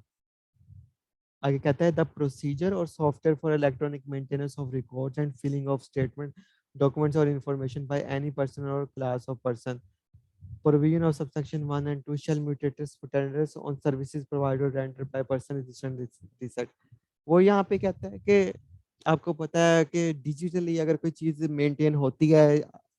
तो डिजिटल भी एरर्स के इशू होते हैं। मशीनरी है, खराबी कभी भी आ सकती है। जैसे बैंक की एटीएम्स अक्सर खराब होती हैं, हालाँकि परफेक्ट सिस्टम होता है उनका। तो इसी तरह डिजिटल भी बहुत सारे मसले आ सकते हैं। तो क्या डिपार्टमेंट फिर कल को ये कहेगा आपने रिकॉर्ड ज़ाया कर दिया, तो डिजिटली फिर बोर्ड जो है उसके लिए रूल्स वगैरह प्रिस्क्राइब कर देगा कि अगर आपने अपने सिस्टम को रिपेयर करना है, उन्हें चेंज करना है, अपग्रेड करना है, तो जो भी सूरत-हाल हुई, तो बोर्ड टाइम टू टाइम जो है वो रूल्स वगैरह, नोटिसेस वगैरह जो है नोटिफिकेशन करके डायरेक्शंस दे सकता है टैक्स पेयर्स को कि आप इस तरह अपना सिस्टम जो है वो अपग्रेड कर सकते हैं। अच्छा, एक चीज़ मैं भूल गया, वो पीछे ये कह रहा था कि सर्विसेज़ के केस में भी ये जो हमने ऊपर रिकॉर्ड्स की सारी चीज़ें पढ़ी हैं, सर्विसेज़ के केस में भी ये सारी म्यूटेटर्स म्यूटेंडर्स मतलब एज़ इट इज़ अप्लाई होंगी। आगे वो कहता है इनवॉइसेज़ रसीदें, वो कहता है कि subsection 1 a registered person under this act shall issue for each transaction a serially numbered invoice at the time of clearance or sale of goods including goods chargeable to duty at the rate of 0% or providing or rendering services containing the following particulars. Namely वो कहता है कि कोई भी बंदा जो FED में registered है, जब कोई भी चीज़ें जो है वो सेल करते हुए चाहे वो एग्ज़ैम्प्ट हैं या ज़ीरो रेटेड हैं, दोनों सूरतों में उसे इनवॉइस इश्यू करनी है और इनवॉइस के ऊपर जो है वो बाकायदा प्रॉपर जो है वो सीरियल नंबर हो, उसका नाम हो, उसका रजिस्ट्रेशन नंबर वगैरह मेंशन हो, जो बंदा चीज़ें सेल कर रहा है, सारी की सारी चीज़ें मेंशन हो, उसके पार्टिकुलर्स वगैरह और साथ वो तमाम रसीदें सीरियल नंबर हों। जब भी कोई चीज़ उस वो क्लियर करेगा या फिर जो है कोई भी सामान फ़रोख्त करेगा, चाहे वो ज़ीरो रेटेड ही क्यों ना हो, तो वो इस तरह रसीदें इश्यू करेगा या कभी सर्विसेज़ प्रोवाइड कर रहा है, तो फिर भी वो इस मोड, मैनर, वे से जो है वो रसीदें इश्यू करेगा। किस वे से इश्यू करेगा पढ़ लेते हैं। आगे कहता है number 1 name, address and registration number of the seller. पहले तो जैसे मैंने बताया कि जो बेचने वाला है, रसीद के ऊपर जो है वो उसका नाम, यानी नाम से मुराद बिज़नेस का नाम, उसका एड्रेस और उसका एफईडी का या सेल टैक्स का रजिस्ट्रेशन नंबर मेंशन होना चाहिए उसके पैड के ऊपर, जिससे वो रसीद इश्यू कर रहा होगा। अच्छा, second name and address and registration number of the buyer. जो भी बंदा उसे चीज़ें बाय करेगा, जो भी उसका परचेज़र होगा, परचेज़र का नाम भी, एड्रेस भी और उसका भी रजिस्ट्रेशन नंबर उस पे रसीद पे मेंशन होना चाहिए। आगे कहता है नंबर 3 में date of issue of the invoice, उसमें तारीख लाज़मी होनी चाहिए। तारीख के बगैर वो इनवैलिड हो जाएगी। आगे कहता है description and quantity of goods और द केस में भी डिस्क्रिप्शन ऑफ सर्विसेज। उसने कितनी वॉल्यूम में जो चीज़ें हैं, कितनी क्वांटिटी में उसने सप्लाई की हैं, उसे बेची हैं, कितने केजी में है, कितने मन में है, किलो में है, वो उसने बेची हैं, क्वांटिटी भी मेंशन हो और अगर उसने सर्विसेज़ दी हैं, तो सर्विसेज़ जो है वो उसने कितनी जो है वो क्वांटिटी में दी है। जैसे कितने घंटों की उसने सर्विस दी है या सम टाइम जो है वो जैसे कोई बंदा जो है इलेक्ट्रीशियन है, तो वो एसी ठीक करता है, उसने कितने एसी ठीक किए हैं, डॉक्टर है तो उसने कितने मरीज़ चेक किए हैं, इस तरह। बैंक है, उसने कितनी जो है वो जो है ऑन बिहाफ ऑफ कस्टमर्स कितनी ट्रांज़ैक्शन की हैं, इस तरह। तो मतलब सर्विसेज़ या गुड्स के मैटर में दोनों में कितने वॉल्यूम में या कितनी क्वांटिटी में उन्होंने अपनी सर्विसेज़ या गुड्स जो हैं वो सेल की हैं, ये सारी की सारी चीज़ें जो है वो रसीद के ऊपर मेंशन होनी चाहिए, बिल के ऊपर। आगे कहता है value exclusive of excise duty. अगर किसी ने कोई सर्विस दी है, किसी ने कोई गुड्स सोल्ड किए हैं, 1 लाख के गुड्स सोल्ड किए हैं, तो 1 लाख रुपया जो वैल्यू है वो जो जो उसने चार्ज किए हैं वो एफईडी से एक्सक्लूड हो। एफईडी उसमें इंक्लूड करके 1 लाख ना हो, बल्कि वो खुद पहले अपनी बताए मैंने जी ये 1 लाख की चीजें इसे सेल की हैं, अब उस 1 लाख के ऊपर आपकी एफईडी चार्ज होगी। अगर 15% है तो 1,15,000 अब हो जाएगी। आगे कहता है कि amount of excise duty and, amount का मतलब है कि पहले तो उसने बात की जो चीज आप बाय कर रहे हैं उसकी, सॉरी, जो चीज आप सेल कर रहे हैं उसकी वैल्यू मेंशन हो जी, मैंने इसे इतने किलो चीज सेल की है और इसकी वैल्यू मतलब इसकी कीमत मैंने लगाई है इसे 1 लाख रुपया। और अब प्लस करके, अब आगे प्लस के साथ एडिशनली आपने वहां पे लिखना है कि इस पे 1 लाख पे इतनी एक्साइज ड्यूटी बनती है, 15% तो 15,000 रुपये बनती है। और फिर आपने उसका टोटल करना है, टोटल प्राइस जो है वो होगी 1,15,000। तो आपने ये दोनों चीजें अलग अलग मेंशन करनी है। आपने जो है एक्साइज ड्यूटी की अमाउंट अलग मेंशन करनी है, और जो उस चीज की कीमत है जिस कीमत पे आप सेल कर रहे हैं जो उसकी वैल्यू है वो अलग से मेंशन करनी है। इसी तरह जब जैज का आपको याद होगा जो कार्ड आता था, अब तो लोड हो जाता है ऑनलाइन, तो कार्ड के ऊपर नीचे लिखा होता था एफईडी इतनी है, जमा 10 रुपये एफईडी है, और 84 रुपये या 91 रुपये जमा 10 रुपये एफईडी, इसलिए वो अलग-अलग मेंशन होता था। वो 91 रुपये उसकी वैल्यू होती थी, यानी इतने का सेल कर रही है, और 9 रुपये हुकूमत के एफईडी के। इसलिए कॉल चार्जेस के पैकेजेस में भी आगे इस तरह लिखा होता है कि जी इतने का पैकेज है प्लस टैक्स या एफईडी, तो आगे लिखा होता है। आगे कहता है value inclusive of excise duty, यानी वही बात कर रहा है कि एक तो आपने कीमत मेंशन की हो, उस कीमत के अलावा आपने जो है वो ड्यूटी की अमाउंट अलग से मेंशन की हो, उसके बाद आपने उनका टोटल करके वैल्यू इंक्लूसिव ऑफ, इंक्लूसिव का मतलब होता है जमा करना, इंक्लूड करना, तो ड्यूटी प्लस वैल्यू दोनों को इंक्लूड करके आपने टोटल प्राइस भी मेंशन की हो। आगे कहता है notwithstanding subsection 1 where a registered person is also engage in making supplies taxable under the sales tax act 1990 shall person not be required to issue a separate invoice for excise purpose, and the amount of excise duty and the related information may in such case may be mentioned in the invoice issue for the sale purpose। अब एक बंदा जी आपको पता है जैसे मैंने बताया था कि एक्साइज ड्यूटी उन पे लगती है जो एक्साइजेबल गुड्स हैं। एक बंदा जो है वो सिगरेट बेच रहा है, उसकी 1,000 डब्बियां बेच रहा है, अब उस पर सेल टैक्स तो है, सेल टैक्स तो 17% है। अब क्या जनाब साहब अलहदा से जो है वो रसीद काटेंगे सेल टैक्स की और अलहदा से काटेंगे एक्साइज ड्यूटी की? नहीं, ऐसे नहीं होगा। एक ही रसीद काटेंगे, यानी कि वो कहेंगे जी मैंने 1,000 रुपए की सिगरेट बेची, 17% इस पे सेल टैक्स है, 1,117 रुपये हो गए, और अब प्लस 15 रुपए जो है वो इस पे एक्साइज ड्यूटी है, और वो उसमें दोनों मेंशन कर दी जाएंगी अलग अलग, यानी कि 1,000 रुपया उसकी वैल्यू, 17% सेल टैक्स मेंशन कर दिया जाएगा, और 15% जो है एक्साइज ड्यूटी अलग से मेंशन कर दी जाएगी, फिर उसका टोटल कर दिया जाएगा। इस तरह सामान जो है वो आगे सेल कर दिया जाएगा, मतलब उसी रिसीट के अंदर सेल टैक्स वाली में ही आप एक्साइज का एडिशनली जिक्र कर सकते हैं। The board may by notification in the official gazette specify such modified invoices for different person or class of person as it may deem necessary। वो कहता है कि टाइम टू टाइम बोर्ड जैसे समझे कि मुख्तलिफ जो क्लास ऑफ पर्सन है, मतलब कि वो कारपोरेट सेक्टर है, कोई शुगर इंडस्ट्री है, कोई जो है वो लेदर इंडस्ट्री है, कोई टेक्सटाइल इंडस्ट्री है, कोई मोबाइल फोन इंडस्ट्री है, हर किसी की रिक्वायरमेंट जो है वो डिफरेंट्स हैं। तो वो टाइम टू टाइम बोर्ड जो है वो स्पेसिफाई कर सकता है कि जो हर बिजनेस सेक्टर है, एरिया है,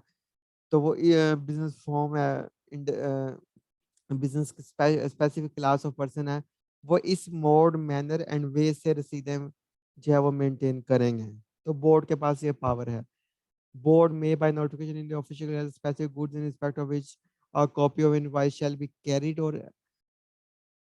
accompanied with conveyance during their transportation or movement in such manner and subject to such condition as may be specified in behalf either in such notification or otherwise। वो कहता है board के पास ये power है, जब एक जगह से जैसे फैक्ट्री से माल जो है वो आगे निकल निकल के पाकिस्तान के किसी दूसरे हिस्से में जाना है, तो जो माल गाड़ी लेके जा रही है वो अपने साथ जो है वो एक डॉक्यूमेंट रखे, डॉक्यूमेंट में मेंशन हो, जैसे ये बाइक्स वगैरह आते हैं, गाड़ियां वगैरह ट्रकों में जा रही होती हैं, वो ताकि कोई भी जो है कस्टम इंस्पेक्टर रास्ते में या एक्साइज या जो है हमारा इनलैंड रेवेन्यू का इंस्पेक्टर, अगर अगर उसे शक है या कुछ भी है, तो वो उसके वो ऑथराइजेशन लेके चेक कर सकता है, जी इस गाड़ी में इतना माल आ रहा है, इतने इसमें बाइक्स आ रहे हैं और इस कंपनी ने ये इश्यू किया है, इस जो है वो बायर को, परचेज़र को ये चीज़ें सप्लाई होने जा रही हैं और पाकिस्तान के इस एरिया में ये जा रही हैं। तो उसे चेक किया जा सकता है। तो इस तरह की डॉक्यूमेंट जो बोर्ड स्पेसिफाई करे, उसे अपने साथ कैरी ऑन रखनी होगी, उस गाड़ी को जो सामान लेके जा रही है। The board may by notification in the official gazette specify the goods or services in respect of which sales invoices shall be issued electronically and prescribe the manner and procedure therein.